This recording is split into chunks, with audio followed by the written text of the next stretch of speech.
কিন্তু সেই ইউনিট টেষ্টটো জীৱনৰ প্ৰথম ইউনিট টেষ্ট মেডিকেল পঢ়িবলৈ আহি তাত মই ফেইল কৰিলোঁ 25 পালে 50ৰ ভিতৰত 25 পাব লাগে মই 17 পালোঁ আগৰ দিনততো খুব নিৰাপদ আছিলে ন আমাৰ যিটো চুবুৰী সেই চুবুৰীটোত সকলোৱে জানে এজনী ৰহমানৰ ছোৱালী জানে মাইক জনাই দিয়ে যে মিনু আমাৰ তাতে আছে দেই প্ৰথমে যেতিয়া মই তেতিয়া দ্বিতীয় বাৰ্ষিক MBBSৰ ছাত্ৰী আছিলোঁ ছেকেণ্ড ইয়েৰত পঢ়ি আছিলোঁ যেতিয়া আমাৰ সম্পৰ্কটোৰ কথা ঘৰত গম পাইছিল তেতিয়া নিশ্চয়কৈ তেওঁৰ ঘৰত বা মোৰ ঘৰতো অলপ আপত্তি আহিবই মোৰ দেউতা এনেকুৱা আছিল যে মোৰ দেউতাৰ লগত আমি গোটেইকেইটা ল'ৰা ছোৱালী গধূলি বহিছিলোঁ আৰু গধূলি বহোঁতে দেউতাই আমাক গোটেই দেশখনৰ গোটেইখিনি সমস্যা অৰ্থনৈতিকেই হওক ৰাজনৈতিকেই হওক সামাজিকেই হওক যিকোনো সমস্যা আমাৰ লগত আলোচনা কৰে সেই বন্ধুজনক মই দুখ দিছিলোঁ মনত মোৰ মাক মই দুখ দিছিলোঁ মনত আৰু কিন্তু এওঁক মই ভাল পাইছিলোঁ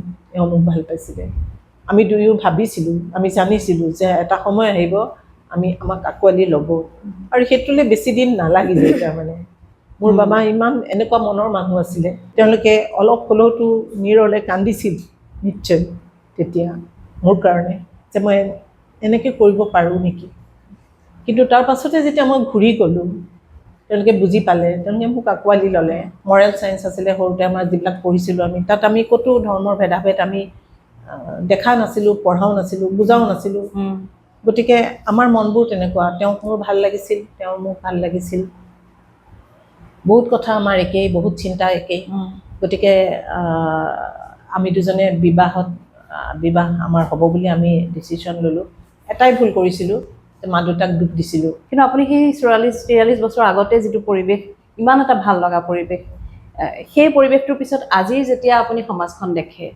কেনে অনুভৱ হয় আপোনাৰ দুখ পাওঁ এইবিলাক কথা নাচাবলৈ নপঢ়িবলৈ চেষ্টা কৰোঁ যিখিনিয়ে মনত দুখ দিয়ে আৰু মই ভাবোঁ এইবোৰ খুব ক্ষণস্থায়ী ছ'চিয়েল মিডিয়াৰ যোগেদি নাৰীসকলে নিজকে কিছু পণ্য কৰি পেলোৱা যেন লাগে নেকি আপোনাৰ এই মালাধাৰ লোৱা এই মালাধাৰ তেওঁ মোক উপহাৰ স্বৰূপে দিছিল বিশেষ বিশেষ দিন কিছুমানত এই মালাধাৰ মই সদায় পিন্ধিছিলোঁ এতিয়া এই মালাধাৰ তোমাৰ সৰলা তোমাৰ লোৱা সেই মালাধাৰ লোৱা আৰু তোমাৰ ডিঙিত পিন্ধি লোৱা তোমাৰ ডিঙিত দেখিলে মোৰ স্বামীৰ সদায় মোৰ কথা মনত পৰিব লোৱা সৰলা লোৱা সেই মালাধাৰ লোৱা তোমাৰ ডিঙিত পিন্ধি লোৱা মালাডাল দিলে কিন্তু তেওঁ স্বামীক দিব নোৱাৰিলে কাৰণ এই মালাধাৰ দিয়াৰ উদ্দেশ্যটো তেওঁ কৈ পেলালে অজানিতে যে তোমাৰ ডিঙিত যেতিয়াই তেওঁ মালাধাৰ দেখিব মোলৈ মনত পৰিব মই থাকি যাম তাৰমানে তাৰ ফলাফল যিবিলাক আমি পাইছোঁ সেইসমূহ আমি এই নাটকবিলাকত আমি প্ৰয়োগ কৰিব লাগে মই ভাবোঁ যে আমি পুৰণি নাটকবিলাককো আমি নতুন ধৰণে আমি উপস্থাপন কৰিব পাৰোঁ ঠিক এইটোৱে মই ভাবোঁ যে তেজপুৰত যি ধৰণে মানুহৰ এটা শ্ৰদ্ধা আছে নাটকৰ প্ৰতি এনেকুৱা কিছুমান পুৰণি নাটক আছে সেই নাটকবিলাকো আমি যিমান আগৰ ধৰণৰে কৰি থাকোঁ যেনেকৈ কপি পেষ্ট কৰা হয় আৰু সেই দায়িত্ব আচলতে তেজপুৰৰ দৰে সাংস্কৃতিক নগৰীৰ যিসকল নাট্যকৰ্মী বা এই ক্ষেত্ৰখনত যিসকল জড়িত হৈ আছে তেওঁলোকে নিশ্চিতভাৱে ল'ব লাগে এটা ক্ৰিয়েটিভ ৱৰ্ক এটা মানে কিয় বয়কট কৰিলে যিজন মানুহে কৰিছে বা সেই চিনেমাখনৰ লগত জড়িত ব্যক্তিয়ে যদি কোনোবা এটা বিৰূপ মনোভাৱ কেতিয়াবা ৰাজহুৱাভাৱে কৈছে তাৰ কাৰণে সেই মানুহজনৰ লগতে গোটেই চিনেমাখনে কিয় শাস্তি পাব লাগে বোলে কিয় দাদা এই মেট্ৰ'লে যে তেওঁক চাউথ ইণ্ডিয়াৰহে কোনোবা বুলি ভাবিছিলোঁ বুলি ইমানেই নিখুঁত আছিলে আপোনাৰ অভিনয় সেইটো প্ৰাঞ্জলদাৰ সেই অভিমতটো মোৰ কাৰণে মানে এটা ডাঙৰ এৱাৰ্ড এটা বেয়া লগা কথা যে আপুনি ইমান চৰিত্ৰ আপুনি লাভ কৰা নাই বা আপুনি ইমান চিনেমা লাভ কৰা নাই আপুনি যিখিনি কৰিছে আপোনাৰ ঘৰুৱা প্ৰডাকশ্যনতে আপুনি কৰিছে 3খনমান চিনেমা অধিক আপুনি চিনেমা লাভ কৰা নাই আপুনি কি ভাবে আপোনাৰ মনতো নিশ্চয় খুঁত থাকে যে কিহৰ বাবে আপোনাক বাছনি কৰা নাই আন প্ৰযোজকে কি বুলি ভাবে আপুনি ক'তো নাই মোৰ না পাৰিশ্ৰমিকৰ ফালৰ পৰা মোৰ কিবা ক'বলগীয়া আছে যে মোক ইমান পাৰিশ্ৰমিক লাগিব বুলি ক'তো মোৰ একো ক'বলগীয়া নাই মাত্ৰ চৰিত্ৰটো মই মাত্ৰ কৰিব খোজোঁ আৰু মই কৰিব খুজিলে মোৰ সম্পূৰ্ণ 100% মই আত্মনিয়োগ কৰিম সেইটোত মই ক'ব পাৰোঁ যে মই তেনেকৈ কৰিম মই যাতে মোৰ চৰিত্ৰটোক লৈ মই পৰিচালকক কোনো ধৰণৰ অসুবিধা নিদিওঁ কাৰণ এক্টৰ্ছ ডিউটি টুৱাৰ্ডছ হাৰ চেল্ফ অৰ হিমছেল্ফ এটা খুব ডাঙৰ কথা আছে এক্টৰ্ছ ডিউটি এইটো মই যে কৰিছোঁ মই খুব মহান কাম কৰা নাই মই এজন এক্টৰৰ ডিউটি কৰিছোঁ নমস্কাৰ স্বাগতম জনাইছোঁ সকলোকে অপেন মাইক পডকাষ্টৰ আন এটি খণ্ডলৈ ইতিমধ্যে আপোনালোকে গম পাইছে যে আজি মোৰ অতিথি হৈছে বিশিষ্ট অভিনেত্ৰী লগতে বিশিষ্ট চিকিৎসক ডাক্তৰ জাহানাৰা বেগম বাইদেউৰ সৈতে আমি দীৰ্ঘ সময় কথা পাতিছোঁ যিহেতু তেওঁ এগৰাকী চিকিৎসা সেৱাৰ সৈতে জড়িত থকা ব্যক্তি এগৰাকী বিশিষ্ট চিকিৎসক চিকিৎসা সেৱাৰ সৈতে তেওঁ নিজৰ অভিনয় যাত্ৰা কেনেধৰণে চলাই নিছে এই বিষয়ে আমি কথা পাতিছোঁ তেওঁ যিহেতু 3 বছৰ বয়সৰ পৰাই অভিনয় কৰিছে গতিকে অভিনয়ৰ সেই তেওঁৰ যি যাত্ৰা সেই যাত্ৰাত তেওঁৰ উপলব্ধিসমূহ তেওঁৰ অভিজ্ঞতাসমূহ এই বিষয়ে আমি কথা পাতিছোঁ গতিকে এপিছডটো আপোনালোকে চাব উপভোগ কৰিব আৰু অনুষ্ঠানটো আগবঢ়াৰ আগতে আপোনালোকলৈ এটা অনুৰোধ জনাওঁ যে যদি অনুষ্ঠানসমূহ চাই ভাল পাইছে অপেন মাইক পডকাষ্টৰ তেতিয়াহ'লে আমাৰ চেনেলটো ছাবস্ক্ৰাইব কৰি দিব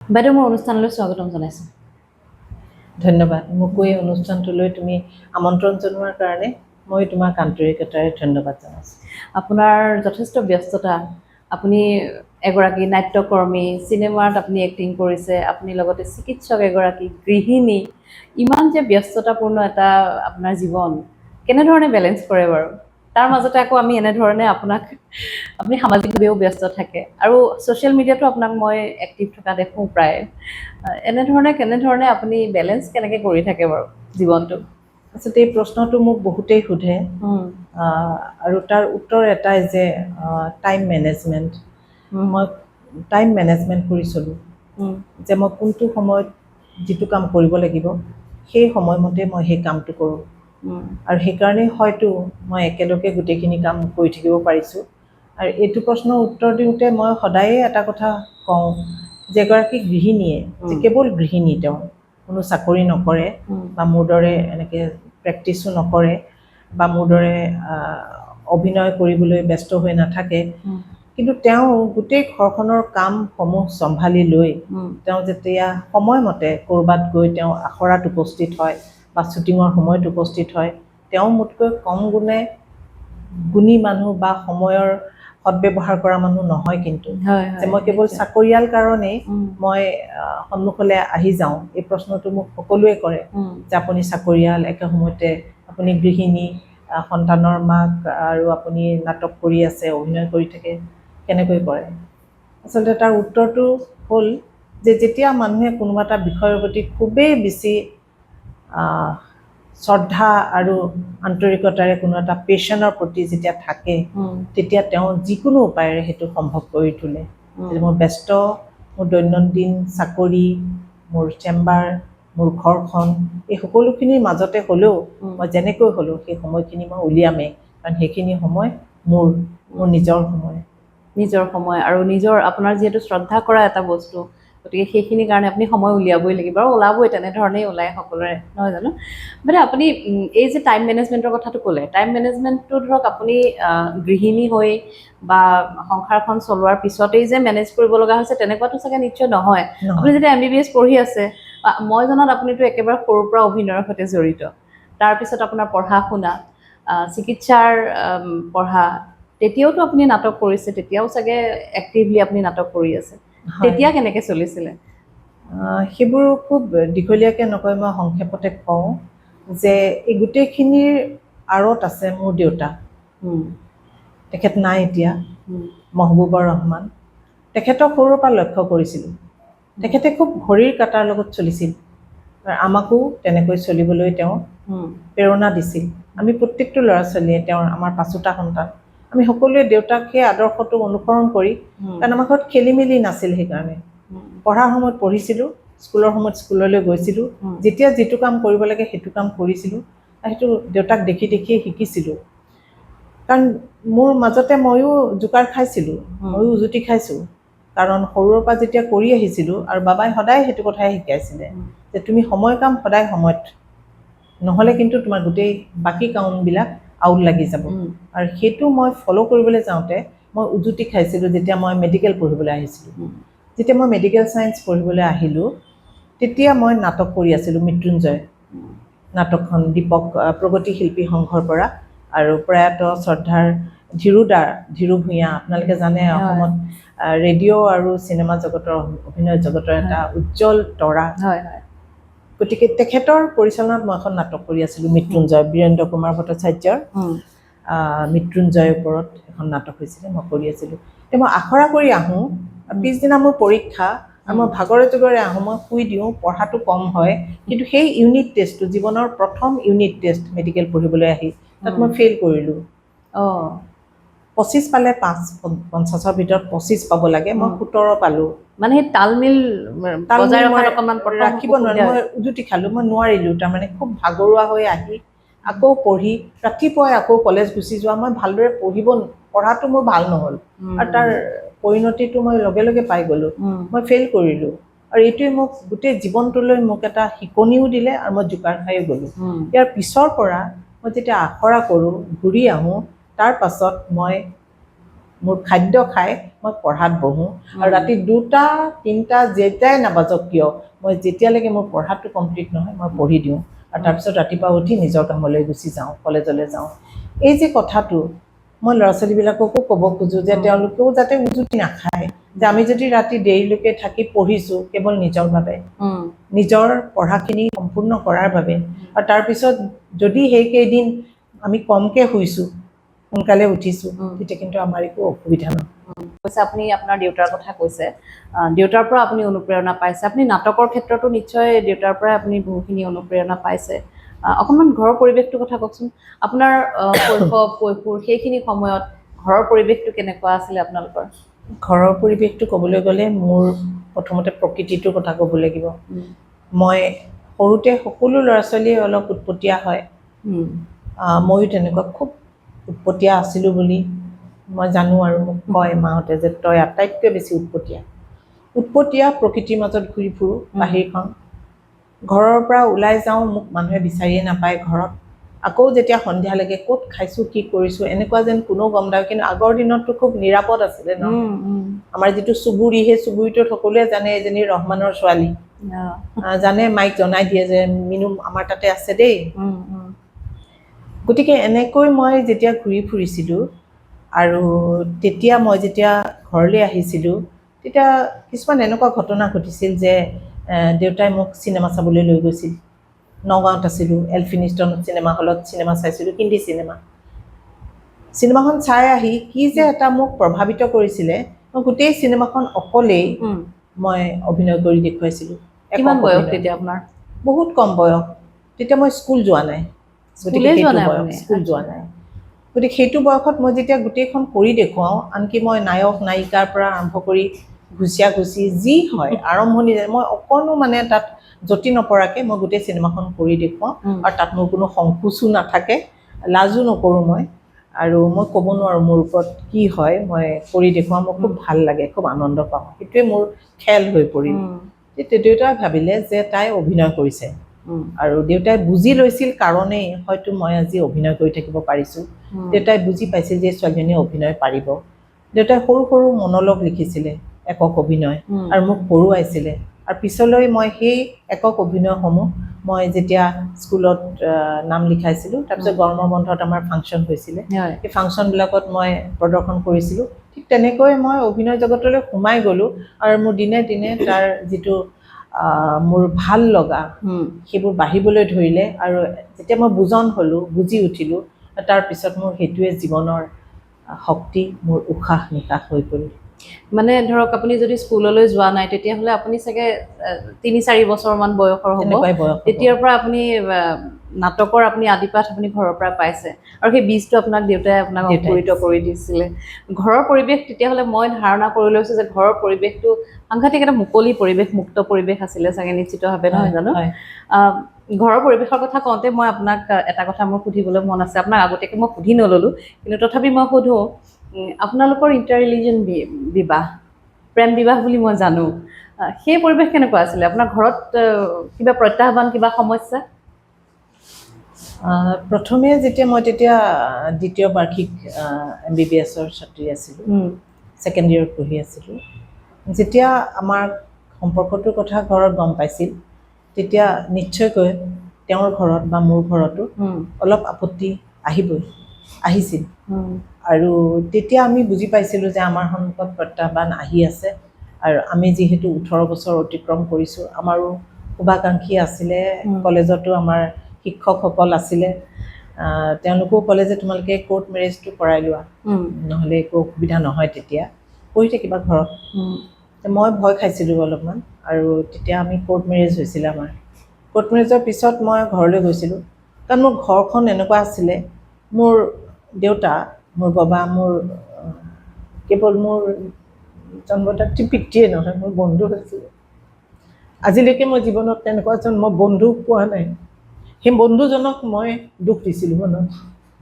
মোৰ মাক মই দুখ দিছিলোঁ মনত আৰু কিন্তু এওঁক মই ভাল পাইছিলোঁ এওঁ মোক ভাল পাইছিলে আমি দুয়ো ভাবিছিলোঁ আমি জানিছিলোঁ যে এটা সময় আহিব আমাক আঁকোৱালি ল'ব আৰু সেইটোলৈ বেছি দিন নালাগিলে তাৰমানে মোৰ বাবা ইমান এনেকুৱা মনৰ মানুহ আছিলে এনেকুৱা এজন মানুহ আছিলে ছেকুলাৰ মাইণ্ডেড মোৰ বাবাই যেতিয়া মই ঘৰলৈ ঘূৰি আহিলোঁ বাবাক যেতিয়া ক'লোঁ মোক আঁকোৱালি লৈছিলে আৰু মই তেতিয়া হোষ্টেলত আছিলোঁ আৰু হোষ্টেলৰ মাহটোৰ যিটো খৰচ থাকে সেইবোৰ মোক বাবাই দিছিলে কাৰণ তেতিয়ালৈকে আমি স্বাৱলম্বী হ'ব পৰা নাছিলোঁ আৰু তেওঁলোকৰ ঘৰতো তেনেকুৱাই আচলতে ভগৱানে এনেকুৱা কৰিছিলে যে আমাৰ দুয়োখন ঘৰৰ যিটো মানসিকতা সেইটো একেই আছিল আজিৰ পৰা 44 বছৰ আগত 44 ইয়াৰ্ছ আগতে বৰ আচৰিত কথা কিন্তু এইটো আচৰিত আচলতে হ'ব নালাগে কিন্তু আচৰিত আজিৰ তাৰিখত আমি আচৰিত বুলি ক'ব লাগিব আমি সৰুতে পঢ়িছিলোঁ ভাৰতবৰ্ষখন ধৰ্ম নিৰপেক্ষ দেশ আৰু আমাৰ মগজুত সেইবিলাকেই সোমাই আছে আচলতে আমি যেতিয়া ছ'চিয়েল ষ্টাডিত পঢ়িছিলোঁ মৰেল চায়েন্স আছিলে সৰুতে আমাৰ যিবিলাক পঢ়িছিলোঁ আমি তাত আমি ক'তো ধৰ্মৰ ভেদাভেদ আমি দেখা নাছিলোঁ পঢ়াও নাছিলোঁ বুজাও নাছিলোঁ গতিকে আমাৰ মনবোৰ তেনেকুৱা তেওঁক মোৰ ভাল লাগিছিল তেওঁ মোক ভাল লাগিছিল বহুত কথা আমাৰ একেই বহুত চিন্তা একেই গতিকে আমি দুজনে বিবাহ আমাৰ হ'ব বুলি আমি ডিচিশ্যন ল'লোঁ এটাই ভুল কৰিছিলোঁ যে মা দেউতাক দুখ দিছিলোঁ আৰু মা দেউতাক দুখ দি সেই দুখটো খুব বেছি দিনলৈ আমি কেৰি কৰা নাছিলোঁ সেই দুখৰ অনুভৱখিনি আমি খুব সোনকালে মই চটফটাই আছিলোঁ মই এতিয়াও মোৰ সেই নেচাৰটো মোৰ এতিয়াও আছে যেতিয়া মোৰ কিবা এটা কথাত মনটো বেয়া লাগে আৰু সেইটো মই খুব সোনকালে নিষ্পত্তি হোৱাটো বিচাৰোঁ আৰু সেইটো তেতিয়া মোৰ কোনো ইগ' বুলি বস্তু নাই কোনো ইগ' মোৰ খুব অহংকাৰ অভিমান মই নকওঁ মই কিয় ক'ম মই কিয় আগতে ক'ম এনেকুৱা ধৰণৰ মোৰ একো নাই মই সদায় ভাবোঁ যে নিষ্পত্তি হওক ভাল হওক স্বাভাৱিক হওক সেইকাৰণে মই নিজেই আগতে গৈ মই আৰম্ভ কৰোঁ কথাটো যে নাই এইটো ঠিক হ'ব লাগে গতিকে তেনেকৈ মই ঘৰলৈ ঘূৰি আহিছিলোঁ এওঁক মাতিছিল মা দেউতাই এওঁ আহিছিল ঘৰলৈ এওঁক খুব সুন্দৰকৈ এসাঁজ খুৱাইছিল তাৰ পৰা এওঁ আটাইতকৈ মৰমৰ জোঁৱায়েকটো হৈ পৰিছিল আমাৰ 4টা জোঁৱায়েক আমাৰ ঘৰত তাৰ ভিতৰত আটাইতকৈ মৰমৰ বুলি ক'লে এওঁকেই ক'ব পাৰি কাৰণ এওঁ যিমান ধেমেলীয়া যেনেকৈ হহুৱাই থাকে বা যেনেধৰণে মা দেউতা মোৰ ভাই ভনীকেইটাৰ লগত যি ধৰণৰ তেওঁৰ ব্যৱহাৰ বা যি ধৰণৰ একাত্মতা সেইখিনি মানে দেখি তেওঁ আটাইতকৈ বেছি মৰমৰ জোঁৱায়েক হৈ পৰিছিল আটাইতকৈ বেছি মৰমৰ ভিনীয়েকজন হৈ পৰিছিল আৰু আপোনাৰ শহুৰৰ ঘৰখন কেনেকুৱা ঘৰতো একেই পৰিৱেশ যেতিয়া মই ঘৰলৈ প্ৰথম গ'লোঁ মোক খুব সুন্দৰকৈ আদৰি লৈ গ'ল বাবাই মোৰ শহুৰক আমি বাবা বুলি মাতিছিলোঁ বাবাই মোক ডিঙিত এডাল হাৰ পিন্ধাই দি গেটৰ পৰা নমাই নিছে আৰু ঠিক তেনেকৈ মোৰ শাহু মোৰ বাকী আত্মীয় স্বজন গোটেইখিনিয়ে মোক খুব মৰমেৰে তেওঁলোকে লৈ গৈছে পিছদিনা তেওঁলোকৰ ঘৰত এটা ডাঙৰ ভোজ হৈছে মই গৈছোঁ কাৰণে প্ৰথমবাৰ বোৱাৰী আহিছে আৰু এতিয়াও মোক সেইখন গাঁৱলৈ গ'লে কইনে বুলি মাতে মানে কইনা গিজাটোৰ কইনেটো ক'ত মানে কোনো ধৰণৰ এটা পাৰ্থক্য মই যে এটা অন্য ধৰ্মৰ মানুহ মই তেওঁলোকৰ ঘৰতো কেতিয়াও অনুভৱ কৰা নাই আজিলৈকে মোৰ শহুৰে মোৰ নাম দিছিল জাহ্নৱী তেওঁ কৈছিল জাহানাৰা তোমাক মই জাহ্নৱী নামটো দিছোঁ কিন্তু বিশ্বাস কৰিবা আজিলৈকে মোক কোনো জাহ্নৱী বুলি নামাতিলে জাহানাৰা আজিলৈকে মোক সকলোৱে জাহানাৰা বুলিয়ে মাতি থাকিলে তাকো জাহানাৰাটোৰ আগত এটা মা থাকে মা জাহানাৰা ইমান মৰম ইমান আত্মীয়তা মই হয়তো ভাগ্যৱান সেইকাৰণে পাইছোঁ মোৰ ঘৰত মোৰ শহুৰৰ ঘৰত সেইফালৰ পৰা মোৰ এটা গভীৰ প্ৰশান্তি আছে মনত যে যদিওবা তাক অপৰাধবোধ আছিলে প্ৰথমতে অপৰাধবোধটো এই কাৰণে অন্য ধৰ্মৰ মানুহৰ লগত বিয়া হোৱাৰ কাৰণে নহয় মোৰ যে বন্ধু মোৰ জন্মদাত্ৰী মা দেউতাক যে দুখ দিছিলোঁ তেওঁলোকে অলপ হ'লেওতো নীৰলে কান্দিছিল নিশ্চয় তেতিয়া মোৰ কাৰণে যে মই এনেকৈ কৰিব পাৰোঁ নেকি। কিন্তু তাৰ পাছতে যেতিয়া মই ঘূৰি গ'লোঁ, তেওঁলোকে বুজি পালে, তেওঁলোকে মোক আঁকোৱালি ল'লে। সেইখিনি তেওঁলোকৰ মহানুভৱতা, মোৰ দুইটা পৰিয়ালৰ মহানুভৱতা, তেওঁলোকৰ ধৰ্মনিৰপেক্ষতা, তেওঁলোকৰ উদাৰ দৃষ্টিভংগী, তেওঁলোকৰ দুইটা পৰিয়াল শিক্ষিত। মই ভাবোঁ শিক্ষাই সেই পোহৰ দিছে তেওঁলোকক। গতিকে মই ভাগ্যৱান বুলি মই ভাবোঁ। আপুনি যিটো আপোনাৰ সেই পৰিৱেশটোৰ কথা কৈছে, সেয়া প্ৰায় 40 বছৰৰ আগৰ পৰিৱেশ, 44 বছৰ আগত।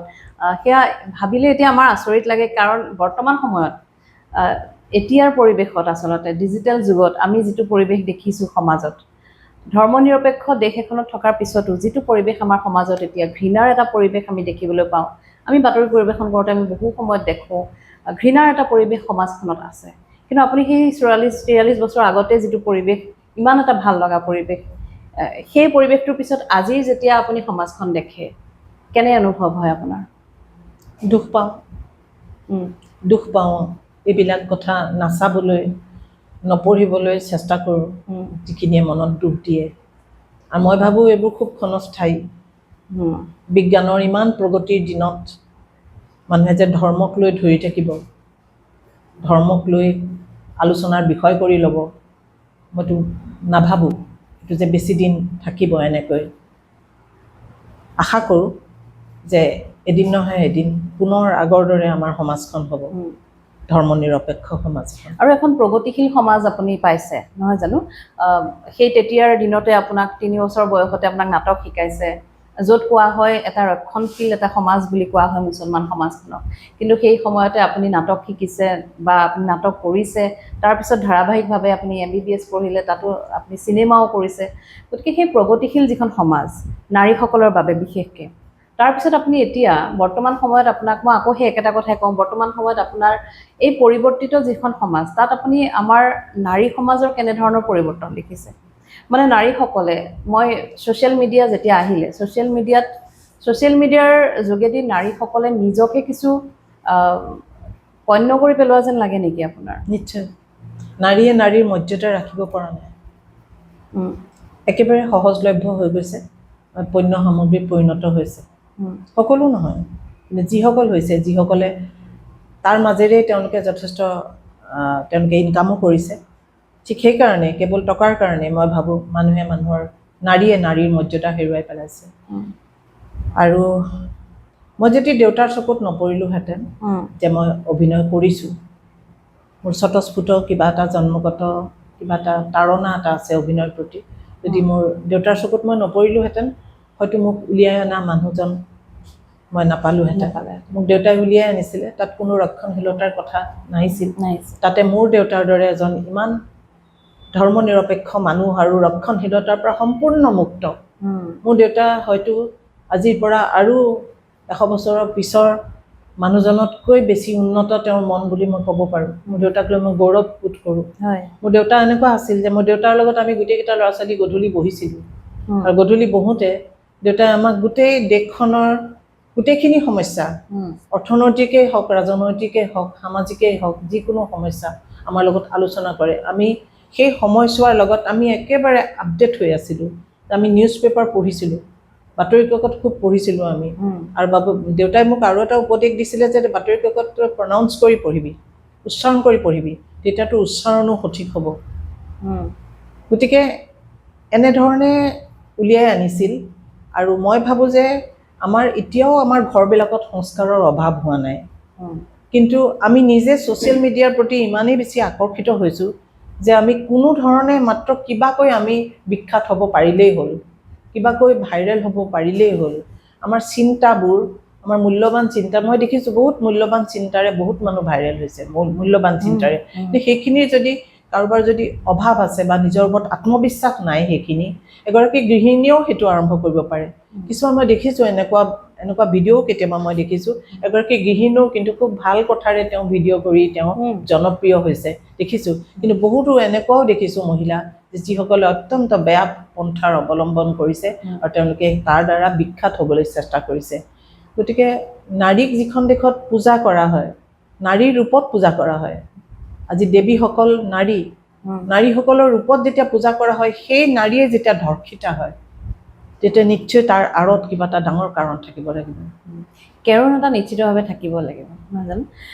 আমি বাইদেউ বিভিন্ন বিষয়লৈ গুচি গ'লোঁ, কিন্তু আমি নাটকৰ কথা পতাই নাই, আপোনাৰ সৈতে অভিনয়ৰ কথা পতাই নাই, যিটো মূলতঃ আপোনাৰ লগত পাতিবই লাগিব। নাটকৰ কথা পাতোঁ। আপোনাৰ এখন নাটক আছিল আধে আধুৰে, সেইখন বহুবাৰ মঞ্চস্থ হোৱা বুলি শুনিবলৈ পাইছিলোঁ, বাতৰিত পাইছিলোঁ যে প্ৰায় 19 বাৰ মঞ্চস্থ হৈছিল, নহয় জানো? সেই পৰিৱেশটো কওকচোন, বা সেই নাটকখনৰ কথা কওক অকণমান। সেই নাটকখন ভাৰত বিখ্যাত আৰু বিশ্ববিখ্যাত মোহন ৰাকেশৰ এখন খুব বিখ্যাত নাটক, আধে আধুৰে। আৰু আমাৰ পৰিচালক আছিল অবিনাশ শৰ্মা। তেখেতে কোৱাৰ কাৰণে যে যিহেতু নাটকৰ নামটো খুবেই বিখ্যাত, গতিকে তুমি নামটো অসমীয়া কৰিব নালাগে। প্ৰথমতে আছিল আধা আধৰুৱা, পিছত আধে আধৰুৱে ৰাখিলোঁ আমি। আৰু সেই নাটকখন যেতিয়া মোৰ হাতত পৰিছিল, তেতিয়া মই এক প্ৰকাৰ উন্মাদ হৈছিলোঁ সেই সাবিত্ৰী চৰিত্ৰটো কৰিবৰ কাৰণে। আৰু তেতিয়া মোৰ এজন বন্ধু আছে, ডক্টৰ খনীন্দ্ৰ পাঠক। তেওঁ সেই সময়ত তেওঁ মই একজেক্টলি নামটো মনত অহা নাই, তেওঁ এজন খুব মোৰ ভাল বন্ধু। আৰু তেখেতক মই অনুৰোধ কৰিলোঁ, খড়গপুৰ IITৰ তেওঁ এজন ফেকাল্টি আছিলে, আৰু তেখেত এতিয়া ৰিটায়াৰ কৰিছে। আৰু তেখেতক মই অনুৰোধ কৰিলোঁ যে মোক তুমি এখন অনুবাদ কৰি দিবা নেকি? তেওঁ ক'লে দিম, আৰু খুব কম সময়ৰ ভিতৰতে তেওঁ মোক সেইখন অনুবাদ কৰি দিলে। আৰু অনুবাদ কৰি দিয়াৰ পিছত সেইখন আমি মঞ্চায়ন কৰিলোঁ, আৰু NSDত আমি এপ্লাই কৰিলোঁ তেওঁলোকৰ ফেষ্টিভেলত আমি নিৰ্বাচিত হ'বৰ বাবে। গতিকে আমি পূৰ্বোত্তৰ নাট সমাৰোহত আমি নিৰ্বাচিত হ'লোঁ, আৰু এই ধৰণে আমি বিভিন্ন ঠাইত কৰিলোঁ। অসমৰো বিভিন্ন ঠাইত কৰিছোঁ, তেজপুৰকে ধৰি, গুৱাহাটীকে ধৰি, শিৱসাগৰকে ধৰি আমি বিভিন্ন ঠাইত কৰিছোঁ। আমি 19 বাৰ মঞ্চায়ন কৰিছোঁ, আৰু এতিয়াও এইবছৰো মোৰ এটা পৰিকল্পনা আছে যে সেই নাটকখন আকৌ এবাৰ কৰিম বুলি। অকণমান নাটকৰ কথা ওলাইছে যেতিয়া, আপুনি অকণমান এটা সংলাপ আপোনাৰ মনত আছে নেকি? যিকোনো নাটকৰ, আপুনি আধে আধুৰেই হওক বা যিকোনো এখন নাটকৰ আপোনাৰ প্ৰিয় সংলাপ বুলি যদি কওঁ, বাছনি কৰিবলৈ নিশ্চয় অকণমান অসুবিধা হ'ব। অসুবিধা হয়, আমি নাটক কৰা মানুহবিলাকে আখৰা কৰি নথকা অৱস্থাত আমি যেতিয়া সংলাপ কৰিব লগা, ক'ব লগা হয়, তেতিয়া অকণমান অসুবিধা এটা হয়। তাতে নাটকত আমি সংলাপবোৰ কাৰোবাক উদ্দেশ্য কৰি কওঁ, যেতিয়া সেই ব্যক্তিজন কাষত নাথাকে বা সেই পৰিৱেশটো যেতিয়া তৈয়াৰ নহয়, সেই মুডটো তেতিয়া তৈয়াৰ নহয়, আমি তেতিয়া সেইধৰণে সংলাপটো ক'বলৈ অসুবিধা হয়। তথাপি মই সংলাপ এটা ক'বলৈ ওলাইছোঁ। মালঞ্চ নাটকখনৰ তাত নীৰজা যিটো কেন্দ্ৰীয় চৰিত্ৰ, নাৰী চৰিত্ৰ, সেই নাৰীগৰাকী শাৰীৰিকভাৱে তেওঁ ব্যাধিগ্ৰস্তা, আৰু তেখেতে কঁকালৰ পৰা তলৰখিনি তেওঁৰ অৱস, তেওঁ বিচনাতে থাকে বা হুইল চেয়াৰত থাকে। তেখেতৰ কোঠালিটোৰ বাহিৰত তেওঁ একো দেখা নাপায়, কি হৈ আছে একো দেখা নাপায়। তেখেত এখন নাৰ্চাৰীৰ, এখন মালঞ্চ মানে হ'ল নাৰ্চাৰী, ফুলৰ বাগান। সেই নাৰ্চাৰীখনৰ তেখেত হ'ল মালিকৰ পত্নী, আৰু তেওঁৰ স্বামী আৰু তেওঁ মিলিয়ে তেওঁ নাৰ্চাৰীখন তেওঁলোকে চলায়। আৰু তেওঁলোকে হঠাৎ হোৱা এটা আকস্মিক দুৰ্ঘটনাৰ ফলত তেওঁ তেনেকুৱা শাৰীৰিক অৱস্থা, য'ৰ পৰা তেওঁ ওলাই যাব নোৱাৰা হ'ল, আৰু স্বামীক সহায় কৰিব নোৱাৰা হ'ল। আৰু স্বামীক সহায় কৰিবৰ কাৰণে এগৰাকী বেলেগ নাৰী আহিল। যেতিয়া বেলেগ নাৰীগৰাকী আহিল, তেতিয়া এই নাৰীগৰাকী নীৰজা, তেওঁ শাৰীৰিকভাৱে পংগু আৰু মানসিকভাৱে তেওঁ চঞ্চল এতিয়া, কাৰণ তেওঁ ঈৰ্ষাকাতৰ হৈ পৰিল যে স্বামীৰ কাষে কাষে যিগৰাকী নাৰী থাকে, তেওঁলোকে কেনেকৈ থাকে, কি কৰে। গতিকে তেওঁলোকৰ মাজতো তেওঁলোকৰ এটা আৰম্ভ হৈছিল সম্পৰ্ক এটা। গতিকে তেওঁ এইখিনি কথা অনুমান কৰিছিল, তেওঁ নিজৰ স্বামীক আনৰ লগত তেওঁ ভাগ বতৰা কৰিব খোজা নাছিল। তেতিয়া তেওঁ বহুতো সিদ্ধান্ত লৈ এই নাৰীগৰাকীক গ্ৰহণ কৰিবৰ কাৰণে তেওঁ নিজৰ হাৰ এডাল ডিঙিত পিন্ধি থকা তেওঁক দিলে, যাতে আজিৰ পৰা মই স্বামীকেই তোমাক দান দিলোঁ। ৰবি ঠাকুৰৰটো নাটকখন হ'ল ৰবি ঠাকুৰৰ মালঞ্চ নামৰ এখন উপন্যাসৰ আধাৰত কৰা, আৰু সেইখন প্ৰথম নাট্যৰূপটো মই নিজে কৰিছিলোঁ। আৰু সেই নাট্যৰূপৰ পিছত শ্ৰদ্ধাৰ অবিনাশ শৰ্মাদাই আকৌ এটা নাট্যৰূপ কৰিলে। তেতিয়া নীৰজাই কৈছিলে, সৰলা বুলি মাতে, ছোৱালীজনীৰ নাম সৰলা, কিন্তু আমি নাটকখনত সেই বেংগলী ফ্লেভাৰটো ৰাখিবৰ কাৰণে আমি উচ্চাৰণ কিছুমান বেংগলীত ৰাখিছিল। সৰলা এসো, আমাৰ কাছে এসো, এই মালাধাৰ লোৱা। এই মালাধাৰ তেওঁ মোক উপহাৰ স্বৰূপে দিছিল।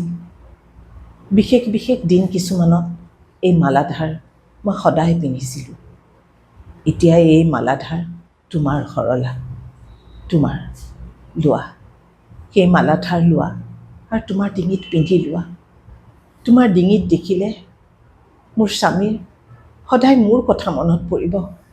লোৱা সৰলা লোৱা, সেই মালাধাৰ লোৱা, তোমাৰ ডিঙিত পিন্ধি লোৱা। মালাডাল দিলে, কিন্তু তেওঁ স্বামীক দিব নোৱাৰিলে, কাৰণ এই মালাধাৰ দিয়াৰ উদ্দেশ্যটো তেওঁ কৈ পেলালে অজানিতে, যে তোমাৰ ডিঙিত যেতিয়াই তেওঁ মালাধাৰ দেখিব মোলৈ মনত পৰিব, মই থাকি যাম তাৰমানে। গতিকে নাৰী এগৰাকীয়ে জীৱিত অৱস্থাতেই হওক, মৃত অৱস্থাতেই হওক, কেতিয়াও নিজৰ স্বামীক আনৰ হাতত দিব নোৱাৰে, কেতিয়াও দিব নোৱাৰে। খুব ভাল লাগিল। মই নাটকখন চোৱা নাই, খুব ভাল লাগিলে। আৰু আপোনাৰ অভিনয়ৰ কথানো কি ক'ম, আপোনাৰ অভিনয় চুই যায় প্ৰত্যেকটো অভিনয়ে। মই যদি কওঁ বাইদেউ, তেজপুৰ সাংস্কৃতিক নগৰী আমাৰ তেজপুৰ, আপোনাৰ নাট্য চৰ্চাত বা আপোনাৰ অভিনয়ৰ ক্ষেত্ৰখনত তেজপুৰৰ অৱদান কেনেকুৱা বুলি যদি আপুনি সুধোঁ, মই কি ক'ব বিচাৰিব? তেজপুৰৰ অৱদানটো সেই তাহানিৰ দিনৰ পৰা প্ৰচুৰ অৱদান আছে। তাহানিৰ দিনৰ পৰা আমি যিকেইজন পুৰোধা ব্যক্তিৰ নাম লওঁ তেজপুৰত, জ্যোতি, বিষ্ণু, ফণী, আমি সেইখন ঠাইৰ মানুহ, আৰু সেই ঠাইৰ মানুহে তেওঁলোকৰে সেই অৱদানসমূহক তেওঁলোকে ভিতৰত অৱগাহন কৰি তেওঁলোকে আজিলৈকে সৃষ্টিকৰ্মত জড়িত হৈ আছে। কিন্তু মই ভাবোঁ যে আমি নতুনত্বৰ ফালে আগুৱাই যাবৰ কাৰণে আমি সেই পুৰণি নাটকসমূহো আমি কিছু নতুন ধাৰাৰে কৰিলে ভাল হয় মোৰ মতে। নাটক আজি বহুদূৰ আগবাঢ়ি গৈছে। নাটক আচলতে এক বিজ্ঞান বুলিও ক'ব পাৰি। গতিকে নাটকত যি নতুনকৈ যিবিলাক পৰীক্ষা নিৰীক্ষা চলি আছে, তাৰ ফলাফল যিবিলাক আমি পাইছোঁ, সেইসমূহ আমি এই নাটকবিলাকত আমি প্ৰয়োগ কৰিব লাগে। মই ভাবোঁ যে আমি পুৰণি নাটকবিলাককো আমি নতুন ধৰণে আমি উপস্থাপন কৰিব পাৰোঁ। ঠিক এইটোৱে মই ভাবোঁ যে তেজপুৰত যি ধৰণে মানুহৰ এটা শ্ৰদ্ধা আছে নাটকৰ প্ৰতি, ইয়াত বহুত সক্ৰিয়ভাৱে মানুহে নাটকৰ কাম কৰি আছে, বাণ থিয়েটাৰো কৰি আছে, বহুত সৰু সৰু অপেচাদাৰী নাট্যদলো কৰি আছে, ময়ো কৰি আছোঁ, তেনেকৈও কৰি আছে। প্ৰত্যেকৰে উদ্দেশ্য হ'ল নাটক মঞ্চায়ন কৰা। নাটক মঞ্চায়ন কৰাৰ উদ্দেশ্য কি, নাটকৰ উদ্দেশ্য কি আচলতে, এইটো কেতিয়াবা আমি পাহৰি যাওঁ। নাটকৰ প্ৰকৃত উদ্দেশ্যৰ কথা আমি কেতিয়াবা পাহৰি যাওঁ। নাটকটো নিজৰ মনোৰঞ্জনৰ কাৰণে কৰা নহয়। নাটকৰ এটা উদ্দেশ্য হ'ল সমাজৰ উত্তৰণ ঘটোৱা, এটা বাৰ্তা থাকিব লাগিব, এটা বাৰ্তা থাকিব লাগিব। যিবিলাক কথা আগতে মানুহে মানুহক বুজাব পৰা নাছিল, যেনেকৈ পৌৰাণিক বহুত পুৰণি দিনৰ কথা কৈছোঁ মই, তেতিয়া নাটকৰ মাধ্যমেৰে ধৰ্মৰ কথা কৈছিল, নাটকৰ মাধ্যমেৰে সমাজৰ কথা কৈছিল। এতিয়াও আমি সেইটোৱেই পন্থা অৱলম্বন কৰি আছোঁ, নাটকৰ মাধ্যমেৰে আমি কথা কৈছোঁ। কিন্তু এনেকুৱা কিছুমান নাটক আছে যিবিলাক নাটকৰ পৰা আমি একো সমাজৰ উত্তৰণ ঘটা দেখিবলৈ নাপাওঁ। আৰু এনেকুৱা কিছুমান পুৰণি নাটক আছে, সেই নাটকবিলাকো আমি যিমান আগৰ ধৰণৰে কৰি থাকোঁ, যেনেকৈ কপি পেষ্ট কৰা হয়, সেইটোৰ পৰা কিন্তু আচলতে সমাজৰ উত্তৰণ হওক নহওক, নাটকৰ উত্তৰণ কিন্তু কেতিয়াও নহয়। গতিকে আমি যিখিনি শিকিছোঁ, বৰ্তমান পৃথিৱীখনত নাটক যিটো দিশলৈ আগবাঢ়ি গৈছে, যিটো স্তৰ পাইছেগৈ, আমিও সেই স্তৰটো কিছু পৰিমাণে চুবলৈ চেষ্টা কৰা উচিত, সেইবুলি মই ভাবোঁ। ভাষা কোনো অন্তৰায় হ'ব নোৱাৰে। যিকোনো ৰাজ্যৰ যিকোনো ভাষা, যিকোনো দেশৰ যিকোনো ভাষাৰ নাটক হ'ব পাৰে নাটকখন। গতিকে এনেকুৱা কথা নহয় যে আমি কেৱল অসমীয়া নাটকেই কৰিব লাগিব। তো হয়, আমি অসমত যেতিয়া কৰিছোঁ আমি অসমীয়া ভাষাত কৰিব লাগিব, কিন্তু সেই নাটকখন যে অসমীয়া নাটকেই হ'ব লাগিব তেনেকুৱা কোনো কথা নাই। আৰু এনেকুৱাও কথা আছে যে বহুতো গল্প, উপন্যাস যিবিলাকৰ পৰা জীৱনবোধৰ, তীব্ৰ জীৱনবোধৰ আমি মঞ্চত মঞ্চায়ন কৰি আমি সমাজলৈ সেইটো প্ৰেৰণ কৰিব পাৰোঁ। তীব্ৰ জীৱনবোধ, যিটো বৰ্তমান পৃথিৱীত সমাজখনত যিটো অভাৱ হৈছে, সেইটো জীৱনবোধৰ অভাৱ হৈছে, মূল্যবোধৰ অভাৱ হৈছে। গতিকে এনেকুৱা কিছুমান গল্প আছে, এনেকুৱা কিছুমান কাহিনী আছে, যিবিলাক আমি যিহেতু নাট্যকৰ্মী, আমি নাটকৰ মাধ্যমেৰে প্ৰদৰ্শন কৰি, উপস্থাপন কৰি আমি সমাজৰ মাজলৈ সেই জীৱনবোধ তীব্ৰ কৰি তুলিব পাৰোঁ আচলতে। আৰু সেই দায়িত্ব আচলতে তেজপুৰৰ দৰে সাংস্কৃতিক নগৰীৰ যিসকল নাট্যকৰ্মী বা এই ক্ষেত্ৰখনত যিসকল জড়িত হৈ আছে, তেওঁলোকে নিশ্চিতভাৱে ল'ব লাগে, সেই দায়িত্ব পালন কৰিব লাগে। মই যদি আপোনাৰ চিনেমা জগতখনৰ কথা কওঁ, আপুনি বহু বেছি চিনেমা কৰা নাই, কিন্তু চিনেমাৰ আপোনাৰ অভিজ্ঞতা প্ৰথমখন কোনখন আছিলে? একেবাৰে প্ৰথম চিনেমা বুলি ক'বলৈ গ'লে গুণগুণ গানে বুলি গানে গানে গানে বুলি গানে এখন চিনেমা তেজপুৰ। কৰিছিলোঁ। বিদ্যুৎ চক্ৰৱৰ্তী পৰিচালনা আছিলে। আৰু আমাৰ তেজপুৰৰে আপোনালোকে জানে শান্তনু মহন্ত, শান্তনু দা। তেখেতৰ প্ৰযোজনা আছিলে। তাত মই এটা চৰিত্ৰ এটা হয়। কৰিছিলোঁ। আৰু তাৰ পাছত মই টেলিফিল্ম কৰিছোঁ। হয়। চিনেমা বুলি ক'বলৈ গ'লে মই কেকটাছ বুলি এখন চিনেমা কৰিছোঁ, যিখন মোৰ স্বামীৰ প্ৰযোজনা। হয়। আৰু স্বামীৰ প্ৰযোজনাখনত অৰূপ মান্নাই পৰিচালনা কৰিছিল। তাৰপিছত কানিন নামৰ এখন চিনেমা কৰিছিলোঁ, মোৰ স্বামীৰে প্ৰযোজনা আৰু মঞ্জুল বৰুৱাৰ পৰিচালনা। তাৰপিছত অনু নামৰ এখন চিনেমা কৰিছোঁ, মঞ্জুল বৰুৱাৰ পৰিচালনা আৰু স্বামীৰ প্ৰযোজনাত। কিন্তু তাৰ মাজতে মই সীমা দ্য ষ্টৰী আনটল্ড বুলি হীৰেণ বৰাৰ এখন চিনেমাত মই কাম কৰিছোঁ। আৰু কৃপাল কলিতাৰ এখন এতিয়ালৈকে মুক্তি লাভ নকৰা বেদালাম বুলি চিনেমাখনত কৰিছোঁ। অলপতে খাকী নামৰ এখন চিনেমা অতনু ভূঞাদেৱৰ পৰিচালনা, খাকীত এটা চৰিত্ৰত মই অভিনয় কৰিছোঁ।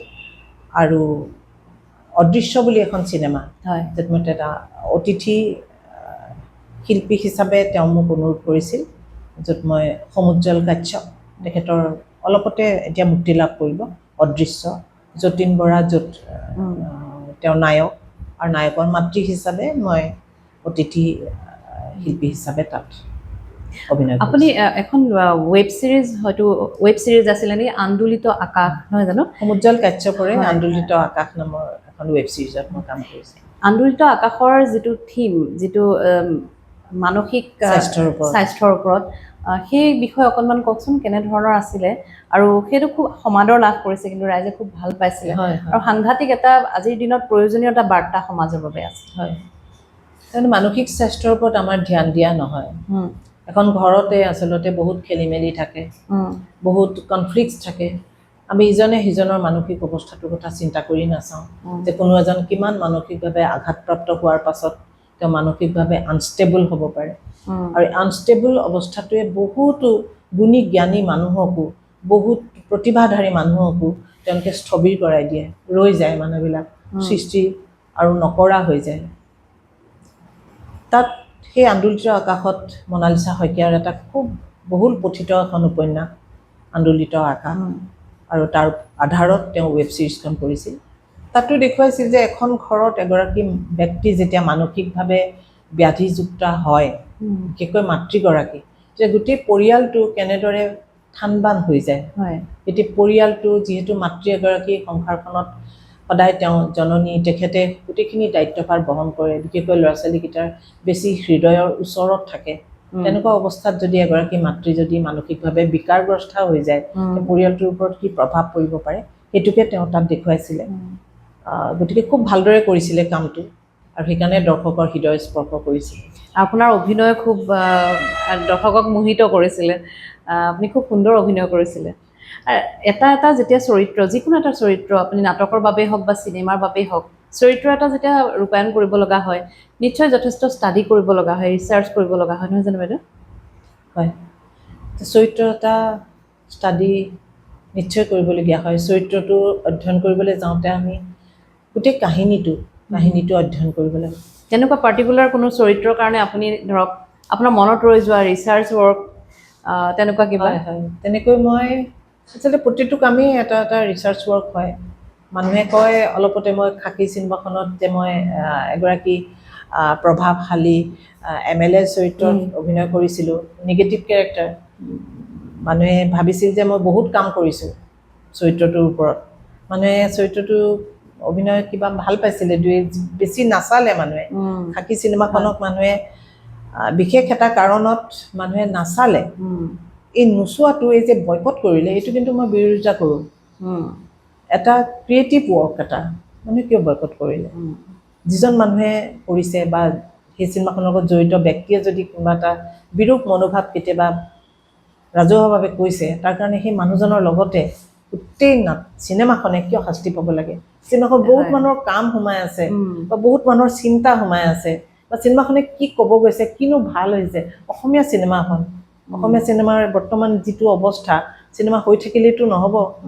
হৈছে জানো ইণ্ডাষ্ট্ৰী নাই হোৱা নহয় নাই হোৱা আমি যদি এখন চিনেমাক গুৰিতে কাটি শেষ কৰি দিওঁ পাব্লিকৰ পৰাই যদি আঁতৰাই দিওঁ আমি জনতাৰ কাৰণে ৰাইজৰ কাৰণেহে কৰা হয় চিনেমাখন আমাৰ এক্টৰ এক্ট্ৰেছবিলাকৰ কাৰণে কৰা হোৱা নাই নহয় ৰাইজে নাচালে চিনেমাখন ইমান দুখৰ কথা ভাল হৈছে চিনেমাখন মই নিজে ক'ব খোজো যে চিনেমাখন ভাল হৈছে কিন্তু খাকী চিনেমাখনত মই কৰিছিলোঁ অধ্যয়ন মই আৰু মোৰ ভাতৃৰ চৰিত্ৰ ৰূপায়ণ কৰা যিজন ল'ৰা আছিলে মই তেওঁৰ লগত বহি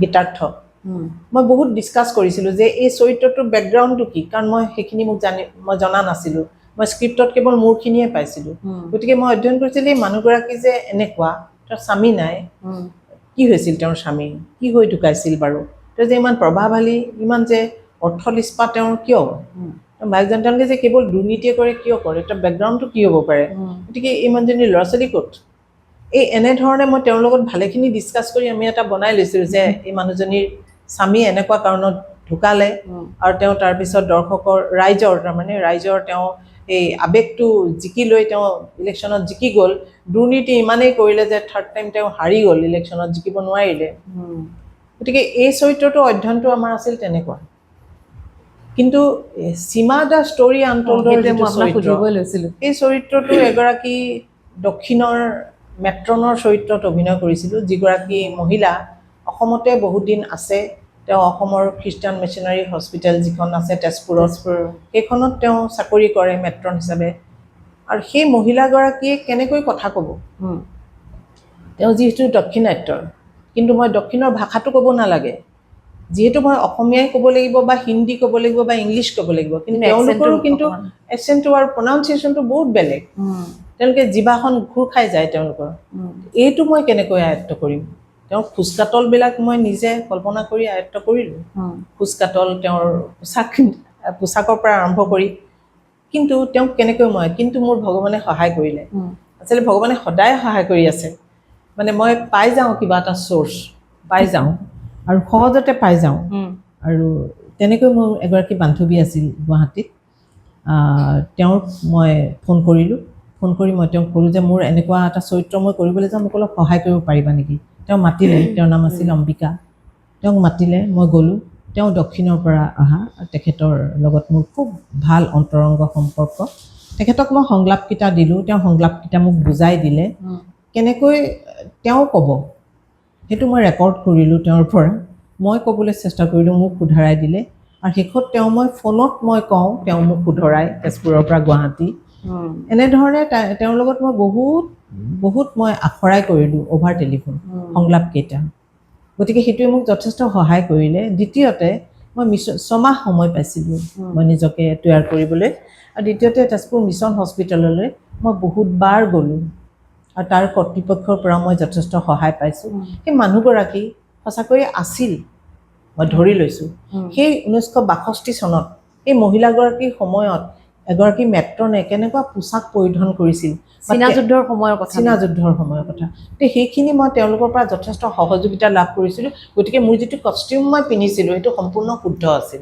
আৰু এই কষ্টিউমটো মই নিজে তৈয়াৰ কৰিছিলোঁ প্ৰথমতে মোক পৰিচালকে শাৰী পিন্ধিব দিছিলে আৰু কৈছিলে মূৰত এটা এনেকৈ লগাবলৈ এনেকৈ তৈয়াৰ কৰিবলৈ কিন্তু মোৰ মনটোৱে নামানিলে গতিকে যিহেতু এখন মানে এটা পিৰিয়ডৰ কথা কোৱা হৈছে 1962 চন নিশ্চয় তাত বহুত বিভিন্ন ধৰণৰ পৰিৱৰ্তন থাকিব পাৰে এতিয়াৰ লগত গতিকে মই গ'লোঁ আৰু ষ্টাডি কৰি গম পালোঁ যে তেওঁলোকে মেট্ৰনসকলে কঁকালত কোনো বেল্ট মৰা নাছিল আৰু দক্ষিণৰ পৰা অহাবিলাকে শাৰী পিন্ধিছিল মানে বাহিৰৰ পৰা অহাবিলাকে কিন্তু যিবিলাক ব্ৰিটিছৰ যিবিলাক নাৰ্ছ আছিলে বা তেওঁলোকে স্কাৰ্ট ব্লাউজ পিন্ধিছিল ফ্ৰক পিন্ধিছিল মই ফ্ৰকো চিলাইছিলোঁ মোক ডিৰেক্টৰে চিলাব দিছিলে ফ্ৰকো চিলাই লৈছিলোঁ কিন্তু মোৰ মনটোৱে মনা নাছিল যে মই আচলতে কি পিন্ধিব লাগে মই সেইটো অধ্যয়ন কৰা উচিত কাৰণ সেইটো কেৰেক্টাৰ মই কৰিম মানুহে মোক দেখিব চৰিত্ৰটো ভুল ভ্ৰান্তি হ'ব নালাগিব গতিকে মই গৈ সেইখিনি তেওঁলোকৰ পৰা গম পালোঁ এইখিনিতে এটা সৰু কেপ এটা লগাই লয় মই সেইটো তৈয়াৰ কৰি ল'লোঁ এনেকুৱা ধৰণে মই মানুহগৰাকীৰ কষ্টিউমৰ পৰা আৰম্ভ কৰি সেই মানুহগৰাকীৰ ভিতৰত সোমাবলৈ চেষ্টা কৰিলোঁ আৰু বিশেষকৈ সেই মানুহগৰাকী আছিল সম্পূৰ্ণভাৱে ডেডিকেটেড য'ত 62 চনত সেই যুদ্ধৰ সময়ত সকলো ডাক্তৰৰ পৰা আৰম্ভ কৰি সকলো যেতিয়া পলাই গ'ল তেজপুৰৰ পৰা সেই হস্পিটেলখন যিখিনি বিচনাৰ পৰা উঠিব নোৱাৰা ৰোগী আছিলে তেওঁলোকক চাবৰ কাৰণে এই মহিলাগৰাকী থাকি গ'ল গতিকে সেই চৰিত্ৰটো এটা খুব মহান চৰিত্ৰ এটা লিজা আছিল চৰিত্ৰটোৰ নাম আৰু মোক কৰি খুব ভাল লাগিছিল মোক যদি কোনোবাই কয় আপুনি কোনটো চৰিত্ৰ কৰি খুব বেছি ভাল পায় মই সেইটো চৰিত্ৰ কৰি কিন্তু খুব ভাল পাইছিলোঁ লিজা তাত মই বহুত মোৰ অধ্যয়ন আছিল মোৰ বহুত মই নিজকে তৈয়াৰ কৰিবলগীয়া হৈছিল আৰু তাৰ ফলাফলটো মই পৰীক্ষা দিছিলোঁ শ্বুটিঙৰ দিনা আৰু মই স্ক্ৰীণত দেখিছিলোঁ পিছত আৰু সেই চৰিত্ৰটো সুকলমে কৰাৰ পৰিণতি এটা মই পাইছিলোঁ এটা মোক পুৰস্কাৰ পাইছিলোঁ মই কিন্তু সেই পুৰস্কাৰটোৰ আশাত মই কাম কৰা নাছিলোঁ কিন্তু কামটো কৰিছিলোঁ যে নিখুঁত হোৱাকৈ যিটো চৰিত্ৰ মই ক'ম মই কেৱল সংলাপ ক'লেই চৰিত্ৰ নহ'ব মোৰ বডি লেংগুৱেজেই কেৱল অভিনয় নকৰিব মই কি সাজযোৰ পিন্ধিছোঁ আনকি এনেকুৱাও হৈছিলে মই যিটো কোঠালিত মোৰ শ্বুটিং হৈছিলে তাৰ আচবাব পত্ৰও মই সলনি কৰি লৈছিলোঁ তাৰমানে মই যেতিয়া শ্বুটিং কৰিবলৈ গৈ দেখিলোঁ যে এতিয়াৰ মডুলাৰ বেড দি থোৱা আছে তাত এতিয়াৰ যিবিলাক বিচনা এতিয়াৰ যিবিলাক বেডছাইড টেবুল সেইবিলাক দিয়া আছে সেইটোতো ডাঙৰ ভুল হ'ব মই তেওঁলোকক শ্বুটিংটো ৰখাবলৈ দি অনুৰোধ কৰি মই চিভিল হস্পিটেলৰ এটা গোডাউন আছিলে পুৰণা সেই তাৰ পৰা মই সেইখিনি বস্তু অনুৱাই পেলাই সেই তেতিয়াৰ ধৰণৰ বিচনা ছখন বেডছাইড টেবুল সেইবিলাক আনিছিলোঁ মই গতিকে কাম এটা কৰি তেনেকৈ কৰি খুব ভাল পাওঁ মই য'ত মই এটা ৰিচাৰ্চ কৰিবলৈ পাওঁ নিজকে শুধৰাব পাৰোঁ আৰু কৰি উঠাৰ পাছত যেতিয়া দৰ্শকৰ পৰা মই মোৰ ভুল শুধৰোৱাৰ যিবিলাক মন্তব্য পাওঁ তাত মই বহুত বেছি মই লাভান্বিত হওঁ আচলতে